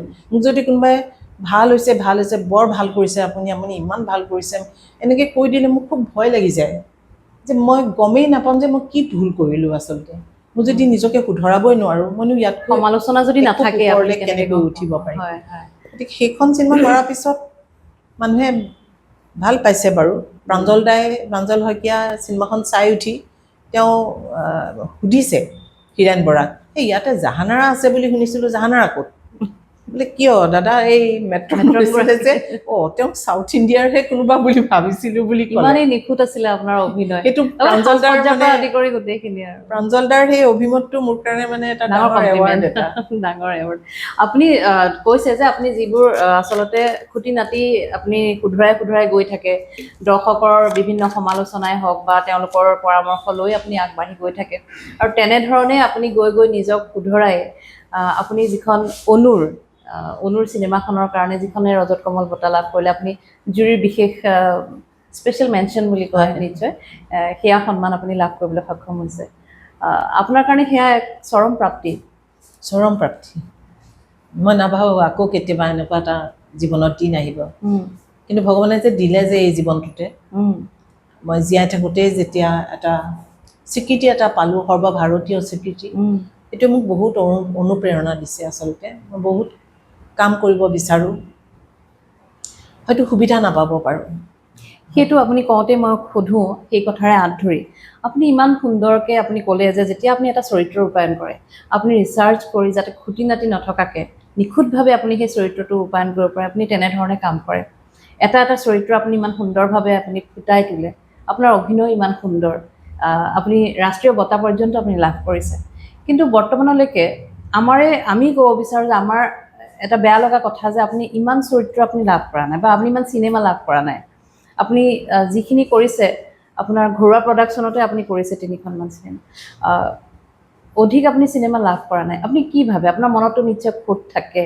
যে কিহৰ বাবে আপোনাক বাছনি কৰা নাই আন প্ৰযোজকে কি বুলি ভাবে আপুনি আপোনালৈ অফাৰ অহা নাই নে আপুনি নিৰ্বাচিত কৰিব পৰা নাই নিজে খুব ঘন অফাৰ মই নাপাওঁ মানুহৰ জীৱনটোতো ক্ষণস্থায়ী মোৰ এটা আক্ষেপ আছে যে মোৰ এতিয়া যিটো বয়স এই বয়সলৈকে মই যিখিনি কৰিছোঁ মোৰ আৰু বহুত কাম কৰিবলৈ ভিতৰত প্ৰবল হাবিয়াস আছে কিন্তু হাবিয়াসখিনি কৰিবলৈ হ'লে মোৰ স্বামীয়ে সদায় প্ৰযোজনা কৰি থাকিলে আমাৰ অৰ্থনৈতিকভাৱে আমাৰ অৱস্থাটো কি হ'বগৈ বা এতিয়া বৰ্তমান কি হৈছেগৈ মই হয়তো বুজাই নকলেও হ'ব কিন্তু সেইটো মই একমাত্ৰ এইকাৰণে কৰা হৈছে মোৰ স্বামীয়ে এইকাৰণে মোৰ কাষত থিয় হৈছে তেওঁ বুজি পাইছে কথাটো তেওঁ এইকাৰণে থিয় হৈছে আৰু 3খনকৈ চিনেমা প্ৰযোজনা কৰিছে যে নিজকে নিজে যদি মই উলিয়াই নানো এই গহ্বৰৰ পৰা যিটো মই ছটফটাই থকা এটা গহ্বৰ য'ত মই মোৰ হাবিয়াসবিলাক সপোনত পূৰণ কৰাৰ কাৰণে যিটো চটফটনি মোৰ, তাৰ পৰা যদি মই নিজকে নিজে উলিয়াই নানো, পৃথিৱীত এনেকুৱা কোনো এজন ব্যক্তি নোলাব যিজনে মোক ইয়াৰ পৰা উলিয়াই আনিব। কেৱল মই বুলি নহয়, এনেকুৱা বহুত হয়তো মানুহ আছে, এই সৃষ্টিকৰ্মত লাগি থকা এনেকুৱা বহুত মানুহ আছে যিসকলৰ হয়তো এনেকৈ নিজে প্ৰডিউচ কৰি উলিয়াই আনিব পৰা শক্তিখিনিও নাই। তেওঁলোকৰ চটফটনিটো মোতকৈ বহুত বেছি। কিন্তু মইতো অন্ততঃ অনুপমা বৰুৱা চৰিত্ৰটো কৰিব পাৰিছোঁ, মইতো কানিনত মন্দিৰা বৰুৱা হ'ব পাৰিছোঁ, মইতো কেকটাছৰ সেই মহিলাগৰাকী হ'ব পাৰিছোঁ। গতিকে মই নাটকবিলাক কিন্তু আপুনি কৰোঁ। আৰু পাব লাগে, আপুনি আৰু অভিনয় পাব খুব লাগে। আশা মোৰ, তুমি একদম সঠিক ঠাইতে মানে ধৰিছা। যিটো মোৰ এটা দুখ লাগে, খুব দুখ লাগে ভাবিলে যে মোক কিয় চকুত নপৰে, মোক কিয় বিশ্বাস নকৰে যে এই চৰিত্ৰটো মই পাৰিম বুলি, যে বিশ্বাসযোগ্যতাৰে মই কাম কৰিব পাৰোঁ বুলি মই এতিয়াও বিশ্বাস জন্মাব পৰা নাইনে, এনেকুৱা ধৰণৰ ভাৱ এটা আহে। কিন্তু মই চিনেমাইতো নহয় কেৱল, নাটকোতো মোৰ, অভিনয়ে মোৰ প্ৰাণ। গতিকে মই নাটক এখন মোৰ বাজেটত মই কৰিব পাৰোঁ, মই কৰি থাকোঁ নাটক। মই নিৰবিচ্ছিন্নভাৱে নাটক কৰি থাকিম। মোৰ সেই হাবিয়াসটো নাটক কৰা, অভিনয় কৰাৰ, মোৰ সেইটো সদায় পূৰণ হৈ থাকিব মই ভাবোঁ। চিনেমা হয়তো মই আৰু নোৱাৰিব পাৰোঁ, কাৰণ সেইখিনি বহুত ব্যয়বহুল কথা এটা। মোৰ স্বামীয়ে বাৰে বাৰে হয়তো নোৱাৰিব পাৰে, কিন্তু শেষ এখন চিনেমা কৰিম যে, সেইটো কিন্তু নিশ্চিত মই যে আৰু এখন চিনেমা মই কৰিমেই, য'ত মোৰ মনে বিচৰা চৰিত্ৰ এটা মই কৰিমেই। কিন্তু তাৰ মাজতোতো মোক অতনু ভূঞাই ভাবিলে, কি ভাবি তেওঁ মোক সেই চৰিত্ৰটোত তেওঁ মোক ক'লে কৰিবলৈ, মই তেওঁৰ ওচৰতো ঋণী। সেইকাৰণে হীৰেণ বৰাই তেওঁ ভাবিলে যে এইটো চৰিত্ৰ, মোৰ মুখখন অলপ বোলে, তেওঁ ক'লে যে মোৰ সেইটো প্লাছ পইণ্ট বুলি ভাবিলে তেওঁ, যে মোৰ মুখখন বোলে দক্ষিণৰ মানুহৰ নিচিনা। এতিয়া মই ভাবিলোঁ সেইটো কাৰণেই তেওঁ মোক চৰিত্ৰটো কৰিব দিছিলে। এনেকুৱা নহয় যে মই খুব এনেকুৱা চৰিত্ৰ কিছুমান কৰি মই ইমানেই বিখ্যাত হৈ উঠিছোঁ যে মোৰ ওপৰত সাংঘাতিক বিশ্বাস মানুহৰ, যে তেওঁ এটাৰ পিছত এটাকৈ অফাৰ হ'ব, মোৰ সময়ে নোহোৱা হ'ব। মই তেনেকুৱা এটা দিন কল্পনা কৰোঁ। মই ভাবোঁ, মই বিচাৰোঁ মোক মানে ভাল চৰিত্ৰত মাতক, চৰিত্ৰটোত অভিনয় কৰিবলৈ মই মোৰ 100% দিম। আপোনাৰ ব্যস্ততাৰ কাৰণে আচলতে ভাবে নেকি যে ধৰক আপুনি চিকিৎসা ক্ষেত্ৰত জড়িত, আপুনি তেজপুৰত থাকে, নাই, সেইটো হ'ব নোৱাৰে, সেইটো কেতিয়াও হ'ব নোৱাৰে। মই ভাবোঁ, যদি যিসকলে ভাবে তেওঁলোকে প্ৰমাণ হিচাপে, সেইটো যে ভুল ধাৰণা যে মই চাকৰি কৰোঁ, মোৰ সময়ৰ অভাৱ, মই ছুটি ল'ব লাগে। কিয়? মইতো 3খনকৈ চিনেমাত মূল নায়িকাৰ চৰিত্ৰতে অভিনয় কৰিলোঁ। তেতিয়া মইতো আৰ্ণলিভ লৈ চিনেমা কৰিছোঁ, আৰ্ণলিভ লৈছোঁ। মইতো কামত কোনো বাধা জন্ম হোৱা নাই। যেতিয়া দৰকাৰ মই গুৱাহাটী গুচি গৈছোঁ, বা য'ত লোকেশ্যন তালৈ গুচি গৈছোঁ। কিন্তু মই ক'তোতো এনেকুৱা প্ৰমাণ দিয়া নাই যে জাহানাৰা বেগমে চাকৰি কৰে কাৰণে আজি তেখেতক মাতিব নোৱাৰি, তেনেকুৱাতো ক'তো হোৱা নাই। মাজতে মই অভিযাত্ৰী বুলি এখন দূৰদৰ্শনৰ নাটক চিৰিয়েল কৰিছোঁ মই মাজতে। অভিযাত্ৰী 8টা খণ্ডৰ দূৰদৰ্শনত মই কৰিছিলোঁ। ৰূপকমল হাজৰিকা পৰিচালক আছিলে, তাত মই কৰিছিলোঁ। কিন্তু এই চৰিত্ৰটো তেওঁ যেতিয়া মোক আমন্ত্ৰণ কৰে, তেতিয়া মই ভাল পাইছিলোঁ। মই ক'লোঁ মোক স্ক্ৰিপ্টখন দি দিয়া, মই পঢ়ি চাই ক'ম। মই পঢ়ি চাই লগে লগে তেখেতক জনাইছোঁ যে মই কৰিম। তেতিয়া মই 5 দিনত ইমান হেক্টিক চিডিউল, জুলাই মাহত ইমান গৰম, এটা বন্ধ ঘৰৰ ভিতৰত শ্বুটিংটো, মই আৰু পুতুল লাহন আছিলোঁ। এটা বন্ধ ঘৰৰ ভিতৰত, য'ত ফেনো চলাব নোৱাৰি, কাৰণ ৰেকৰ্ডিঙৰ মানে ভইচটো আহি যাব, ফেনৰ শব্দটো দিব নোৱাৰোঁ আমি।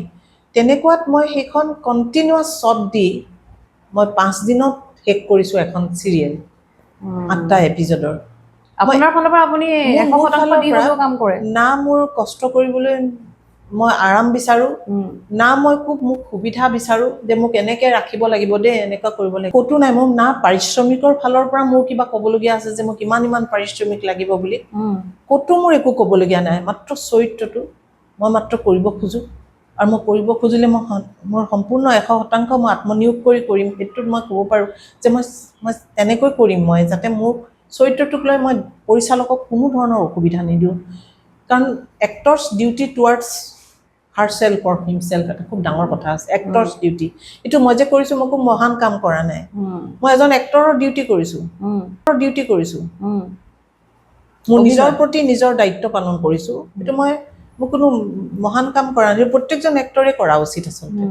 প্ৰত্যেকজন এক্টৰে নিজৰ চৰিত্ৰটো কেনেকৈ কৰিব, ভালকে কৰিব, শুদ্ধকে কৰিব, আত্মনিয়োগ কৰি কৰিব, সেইটোতো আনৰ কাৰণে নকৰে, নিজৰ কাৰণে কৰিব। অনুৰৰ পিছত আপোনালৈ কিবা অফাৰ আহিছে খাকীখনৰ বাদে? আহিছিল, মই কৰিব নোৱাৰিলোঁ।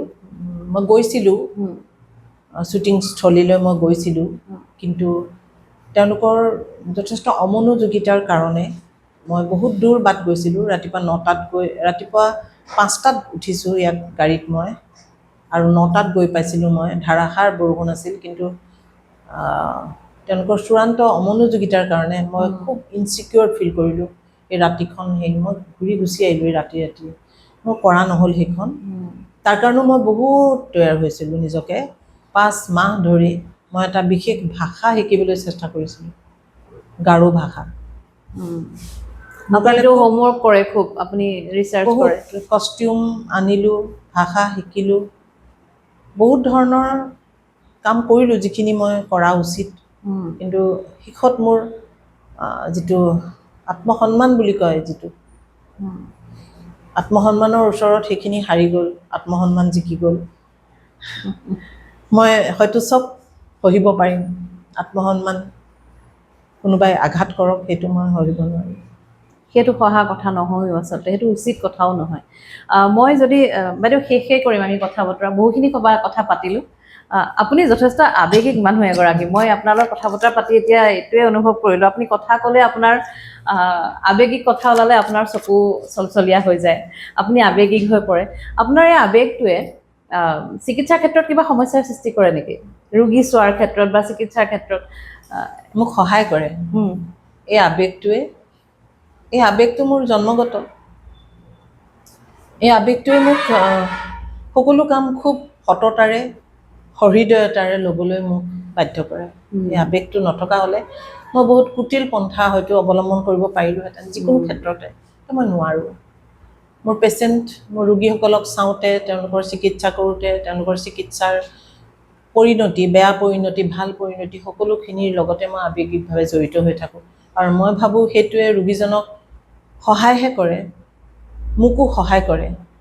আৰু মই যেতিয়া কাম কৰোঁ, মোৰ নাটকৰ কাম, অভিনয়ৰ কাম, চিনেমাৰ কাম, সেইখিনিতো মোৰ আৱেগটোৱে মোক সহায় কৰে। যেতিয়া মই বহুত বছৰ আগতে 2010 চনত অৰুণ শৰ্মা নাট সমাৰোহ বুলি এখন সমাৰোহ পাতিছিলোঁ গুৱাহাটীত, 8খন নাটকেৰে 7দিনীয়া নাট সমাৰোহখন ৰবীন্দ্ৰ ভৱনত। তাৰ কাৰণ আছিল মই মাজতে 10 বছৰ এটা বিৰতি লৈছিলোঁ। যেতিয়া মোৰ সন্তানকেইটা মই প্ৰতিপালনত ব্যস্ত আছিলোঁ, যে মই বিয়াৰ 4 বছৰৰ পিছতহে মোৰ সন্তান জন্ম হৈছিল। মই অলপ তোমাক অলপ আগতে কোৱাৰ দৰে ময়ো মানসিক বিকাৰগ্ৰস্তই হৈছিলোঁ যেন মই পাওঁ, কাৰণ মোৰ চকুৰ আগত এটাই উদ্দেশ্য আছিল, মই কেনেকৈ মাক হ'ব পাৰিম। আৰু মাতৃ হোৱাৰ পিছতো, মই সন্তান গৰ্ভত স্থান লোৱাৰ পাছতো মই ইমানেই সাৱধান আছিলোঁ যে খোজটো দিবলৈও ভয় কৰিছিলোঁ। এইবিলাক মোৰ নিজা কথা, সেইখিনি কোৱা কথা নহয়। কিন্তু সেই সন্তান যেতিয়া জন্ম হ'ল, সেই সন্তানৰ প্ৰতিপালনত মই এনেকুৱাকৈ আত্মনিয়োগ কৰিলোঁ যে সেই সন্তান আজি সমাজত নিজে স্বাৱলম্বী হৈ আছে, সেইটো মোৰ তাৰ ফল পাইছোঁ মই। কিন্তু সেই সন্তানৰ প্ৰতিপালনত মই ব্যাঘাত হ'ব বুলিয়েই মই মাত্ৰ অধ্যয়নহে কৰিছিলোঁ, অভিনয়। মই কোনো অধ্যয়ন কৰা, মঞ্চত অভিনয় কৰা নাছিলোঁ মই। আৰু যেতিয়া তেজপুৰলৈ আহিছিলোঁ, এইটো এটা টাৰ্ণিং পইণ্ট আছিলে 1997 চনত। তেতিয়া মই সক্ৰিয়ভাৱে নাটকত সোমাই পৰিলোঁ আৰু আজিলৈকে কৰি আছোঁ। গতিকে আৱেগ বুলি যদি কোৱা, অৰুণ শৰ্মাৰ চিত্ৰলেখা নাটকেৰে মই ঘূৰি আহিছিলোঁ। আৰু সেইখন তেওঁৰ নতুনকৈ ৰচনা কৰিছিল 2008 চনত, আৰু মই 2009 চনত কৰিছিলোঁ। গতিকে মই তেওঁৰ প্ৰতি খুবেই বেছি কৃতজ্ঞ অনুভৱ কৰিলোঁ যে সেই এটা চৰিত্ৰই, মই 10 বছৰ একো নকৰি থকা মোৰ যিখিনি ভোক আছিল, সেই ভোকখিনি এটা চৰিত্ৰই মোক মাত্ৰ নিৰ্বাপিত কৰি দিলে। মই তেওঁক কৃতজ্ঞতা কেনেকৈ জনাম? মই লগে লগে অন্য এক অধ্যায় নামৰ নাটক এখন কৰিলোঁ, তেওঁৰে সৃষ্টি। অদিতিৰ আত্মকথা নামৰ নাটক এখন কৰিলোঁ, তেওঁৰেই সৃষ্টি।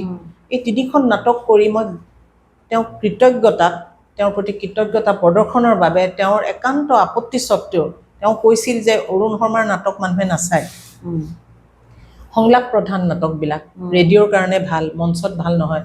মই ক'লোঁ, অৰুণ দা, মই আপোনাক কথা দিছোঁ, আপোনাৰ প্ৰতিখন নাটকতে দৰ্শকেৰে গীজ গিজাই থাকিব, ৰবীন্দ্ৰ ভৱন আপুনি চাব আৰু তেনেকৈ মই তেওঁৰ 8খন নাটকৰে তেওঁৰ প্ৰতি শ্ৰদ্ধা মই যাচিছিলোঁ আৰু মোৰ আনন্দ লাগে এইকাৰণে তেখেতৰ জীৱিত অৱস্থাত তেখেত যোৱাৰ পাছত নহয় তেখেত থাকোঁতেই তেখেত সন্মুখৰ আসনত বহি তেওঁৰ সৃষ্টি 8খন নাটক তেওঁ চাইছে তেওঁৰ সন্মুখত নাটক হৈ আছে তেওঁৰ 8খন নাটক ইউনিভাৰ্চিটি বহুত ল'ৰা ছোৱালী আহিছে এটা গৱেষণামূলক কাম হৈছে মোৰ যিটো উদ্দেশ্য আছিল সেইটো সফল হৈছিলে গতিকে মোৰ সেইটো আৱেগ মোক তেতিয়া বাহাৰুল ইছলামে এবাৰ কৈছিলে কিবা এটা কথা আপুনি আৱেগ লৈ কাম কৰে আমি আৱেগ লৈ কাম নকৰোঁ মই ক'লোঁ নহয় মই আৱেগ লৈয়ে কাম কৰিম মোৰ আৱেগে মোক সততা আনিব মোৰ মনোবল বৃদ্ধি কৰিব মই আৱেগতে থাকিম সদায় মই সলনি নহওঁ খুব ভাল লাগিল বাইদেউ আমি শেষে কৰোঁ আমাৰ অনুষ্ঠান আপোনাৰ লগত কথা পাতি খুব ভাল লাগিল কিন্তু আপুনি যিহেতু অৰুণ শৰ্মাৰ নাটকৰ কথা ক'লে মই লোক সামৰিব পৰা নাই যদি আপোনাৰ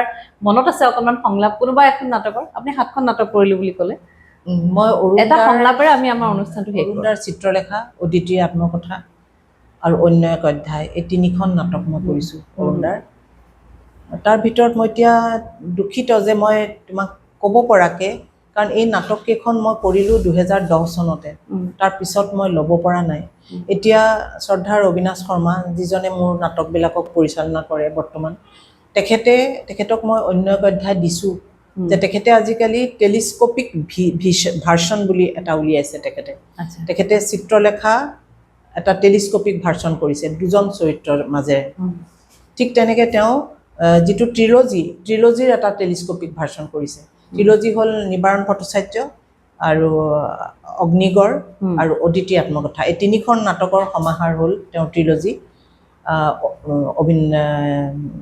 অৰুণ শৰ্মাৰ তাৰপিছত সেই 3খন নাটকক তেওঁ এখন কৰি পেলাই টেলিস্কোপিক ভাৰ্চন বুলি তেওঁ কৈছে খুব ভাল হৈছে মানে গোটেইকেইখন নাটকৰে গোটেইখিনি কাহিনী আছে মাত্ৰ 2টা চৰিত্ৰ গতিকে মই তেওঁক অনুৰোধ কৰিছোঁ যে অৰুণ দা অবিনাশ দা এই অন্য এক অধ্যায়খন যিটো মোৰ বয়সৰে মই এতিয়া কৰিব পৰা হৈ আছোঁ আপুনি মোক টেলিস্কোপিক ভাৰ্চন এটা কৰি দিব তেওঁ কৈছে মোক পঢ়ি আছে তেওঁ এতিয়া পঢ়ি পেলাই হয়তো এদিন হ'বগৈ টেলিস্কোপিক ভাৰ্চনটো সেইকাৰণে মই খুব দুখিত যে মই অৰুণদাৰ নাটক মই 2010 চনতে জটি পৰিছে মোৰ কৰাটো মই তাৰপিছত আৰু মোৰ আচলতে এইকাৰণে নহয় যে মই ইচ্ছা কৰি কৰা নাই মোৰ যিটো বয়স সেই বয়সেৰে কৰিব পৰা চৰিত্ৰও হ'ব লাগিব কেৱল নাটক কৰা মোৰ উদ্দেশ্য নহয় মোৰ উদ্দেশ্য অভিনয় কৰা বহুতে মোক যদি খুব কয় যে আপুনি ইমান কৰি আছে নে মোক খুব স্বাৰ্থপৰ মই নিজৰ কাৰণেই কৰিছোঁ অভিনয় কৰিব নোৱাৰিলে মই জীয়াই থাকিব নোৱাৰিম আৰু অভিনয় কৰিলে মই যিকোনো এটা চৰিত্ৰ কৰি পেলাব নোৱাৰিম মই